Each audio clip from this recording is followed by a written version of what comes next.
This is how to upload your company, contacts, and candidates via the Tracker data importer. If you click on Tools in the upper right-hand side of Tracker, you'll want to go into Application Settings and then click on Import New Records. This will take you out to the Tracker importer. You'll use your same username and password that you used to log into the system and hit the Log On button. This will take you out to the importer, which is going to show the history of any previous imports that were done, so you can look at what happened to them and what you updated. In the upper left-hand side, you'll want to hit Create New Import Job, which will take you to the importer screen. Here, you can name the import. So for instance, if we wanted to do company records, we could name it company records. And down below, you have three options. So you can import companies, contacts, and candidates. On the right-hand side, you'll see the pro formas, which are going to be the formatted spreadsheets that are required to put the data into. We'll take a look at those in just a second. Next is where you'll pick up the file of the pro forma that's been entered, and then there's a few different rules that you have where you can choose to overwrite the record, you can update the record, you can fill in missing info, or you could leave the record in Tracker unchanged, which would essentially create whatever it sees. You can also tag a source in bulk here, or you can add a new source onto your database by hitting the green button. The company owner is where you can assign default values for any new company that's been created. You can also choose to add them as favorites by clicking the button to the right. So first, we'll click and we'll download one of the pro formas here. So if we open up the pro forma, it's going to show us the different options that we have available to enter in all the data into the system. So here, we're going to enter in all of our information by either copy and pasting or entering in all the way down. So we'll go ahead and pick up one of the ones we have here. So we'll take a look at our imports, and we'll grab our company import, which is one that I've already filled out a couple sample pieces of data. So in this spreadsheet here, this is where you can enter in the company name, the address, and any additional information you're wanting to put in. A couple things here. Town is actually going to be city, county is going to be state, and then postcode will be zip code into the system. Everything else is going to be fairly straightforward. You'll enter in any information that you're going to want to put into the system. Some of them will be drop-down fields, such as company type. So this is where you would put in either client or prospect, or if there's any additional ones you've entered in. And any information that we've put in here will be created. The company owner field will pull from the users that are created on the system. So if you've added any new users, if you're wanting them to be the owners, you would need to enter in that information here. So now, if we have our spreadsheet that we've populated out, you can save it and then pick it up inside the importer. So one thing that's very important is you can rearrange or delete columns, but if you edit the headings or change the headings around, it will make it so the import will not run. So to test that, we'll go ahead and change the special terms here. I'm going to change the name of this to test so you guys can see what will happen. So here we'll save this, and now we'll go back into the importer. We'll select companies. We're going to pick up our import file. I'm going to grab my company import and hit open. That's going to drop the import in. We're going to leave the record details unchanged since this is our very first import into the system. And we're going to go up and hit continue. That will take us out to the importer screen, which is going to give us a number of different things here. So one, it's going to show us the name, the type that we're loading in. It's going to show the date it was created, where it's pulling from, and then basically a summary of everything we've entered on the previous screen. Down beneath, it's going to show if you wanted to create activities based off of this, and then it's going to go through the logic to tell you what it's trying to match if you are choosing to update existing records. So on a new one, this is telling us that all three of the records were unmatched, so they don't exist in Tracker already. And down beneath, it's going to give us a history of what we've done and where the timestamp is. So on the right-hand side, this is going to be the most important part. Now, the column headings, it's giving us the red error because it's saying that this column was found but will be ignored. That's because we changed the column to test from the existing name. Now down below, it's going to show all the column headings that were found and matched successfully. So these will all import into Tracker. Now let's say you've made a mistake and we needed to go back and change the word test back to special terms. This is where you can hit amend details.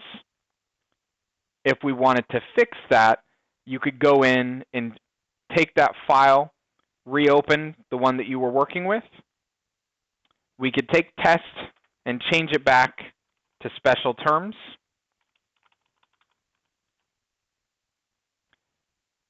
Save that file again, which would update it, and then in the importer, we can go back in, grab the latest version that we've just changed it to, pick up that company import, hit open, and now if we hit update, it's going to process that again, and it took care of our issue where it showed that one was unmatched. So now if we hit import records, it will kick off the import, and if we go to the very bottom left-hand side, you'll see that the records have been imported into the system. So that's how easy it is to process an import into the Tracker. Now if we go back into the system, if we look at companies, the data will show up, just depending on how much you're loading in, pretty quickly. And now we have company A, company B, and company C that we've entered in. We have the company types tagged because we selected our canned fields. We also have the company owner updated because we put in Tracker. So if we look at company A in the system, you'll see that we've populated our data inside of that record.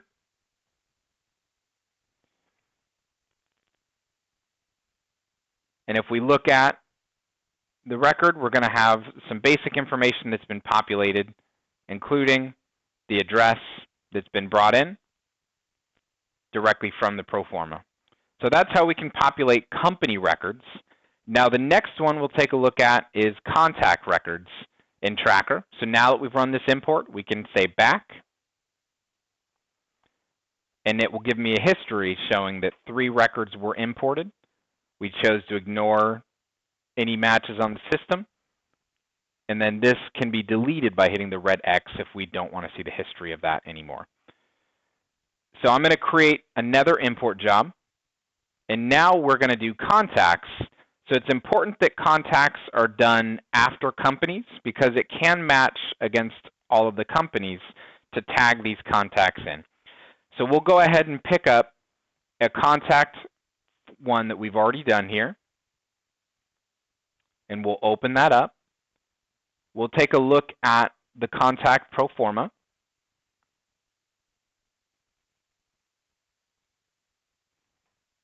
And we'll actually pick up our one that already has some data loaded in. So this is where in the contact pro forma, we're going to enter in all of our contacts that are tied to those companies. So we have John Henry, who's a hiring manager, tagged to company A. We have his phone number entered, email, and some additional information here, such as notes, his contact type, and then we're also putting in a tag text so you guys can see what that is. The most important part of the contact import is that the company name matches exactly the company name that's on the system. So we have company A, company B, company C. I've intentionally done this wrong so you guys can see. We put company C Inc. instead of company C. So even though it's very similar, what Tracker will do is it will see this as a new company, and it's going to create a new company for you. So this is a pitfall that can happen in the import, but we're going to run it this way so you guys can see what will happen there. So now we've selected our contact import. Down beneath, we have the same rules. We can also import these records and add them into a send list if you're building a marketing type of list. We can tag the source, and down beneath, we can say for any new company that's created, these are the defaults we want to apply. Now you also can create activities for any records that are loaded in, so an activity can automatically be created against this contact on the system.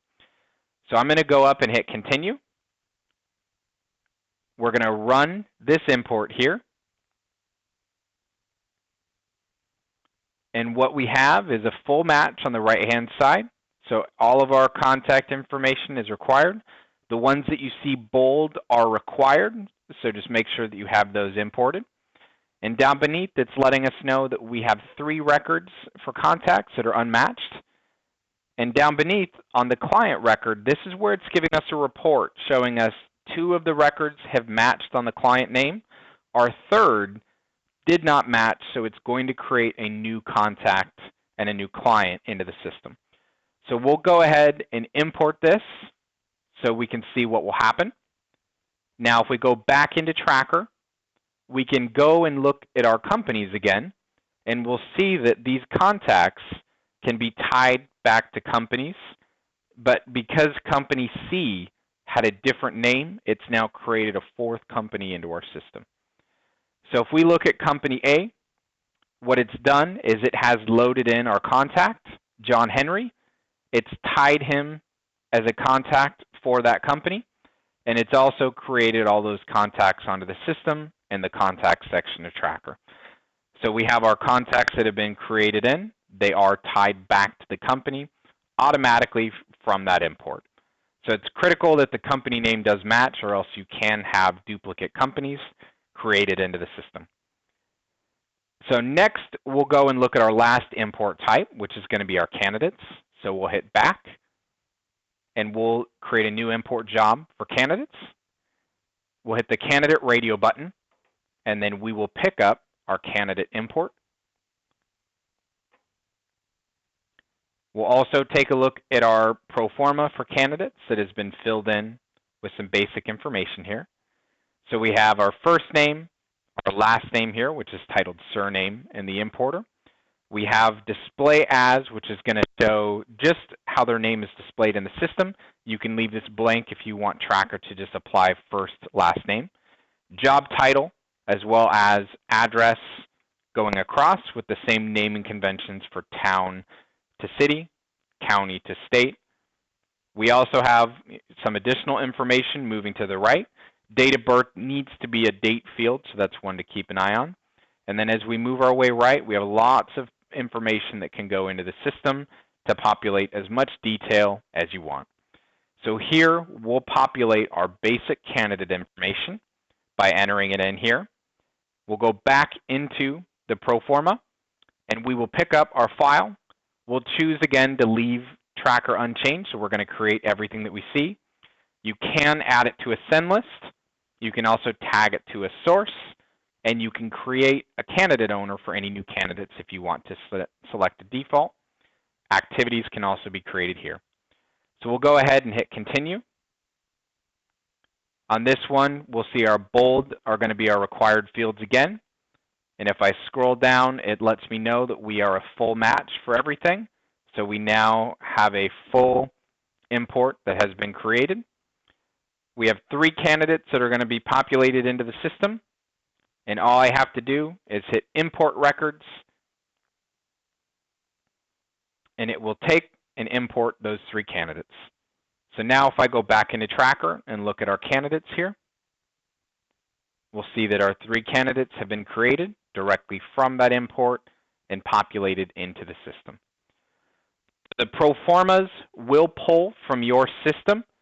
So the one thing to note on the pro formas is if you are creating any custom fields, once those custom fields are created, they will pull into those spreadsheets.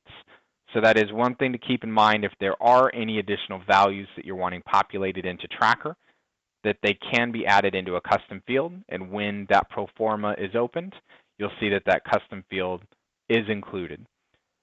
So now we have our records that are all imported. If we want to delete this out, all we have to do is hit the red X, and it would delete the import jobs from our history, so we wouldn't see those anymore. This is how you can upload your records into Tracker using the importer.